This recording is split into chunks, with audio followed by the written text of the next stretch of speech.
இதே மாதிரி எடப்பாடி பழனிசாமி அவர்கள் போகும்போது ஒருத்தன் டூ வீலர் போய் நின்னான்னா அப்படி கேள்வி எழுப்பாங்களா? எடப்பாடி பழனிசாமி இறங்கலன்னு ஒரு நிமிஷம் கூட இல்லை. ஏன் என்ன நடந்ததுன்னே தெரியல. அம்பாட்டுக்கு வந்தான், நின்னா, அப்படி முறைச்சான். யாரா இருந்தா என்ன, அவங்ககிட்ட முறைச்சதுனால அவங்க அடிச்சாங்க. அவன் யாரு, என்ன சாதி, என்ன மதம் ஒன்றும் தெரியாது. எப்ப ஓரமா நில்லுங்கன்னு போலீஸ் போய் கேட்கறாங்க, அவ்வளவுதான். எஸ்கார்ட் போலீஸை முறைக்கிறான். மற்றவங்க போய் தம்பி கொஞ்சம் தள்ளி நில்லுங்க, வண்டியில தலைவர் இருக்கிறாரு, யாரா இருந்தா முறைக்கிறான். முறைச்சதுக்கு தான் அடியை தவிர அவன் என்ன சாதினுங்கிறது தெரிஞ்சு அடி இல்லை.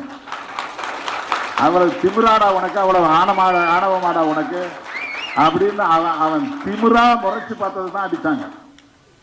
4 தட்டு தட்டினாங்க, ஒன்னும் ஒழுங்கா அடிக்கல, 4 தட்டு தட்டினாங்க.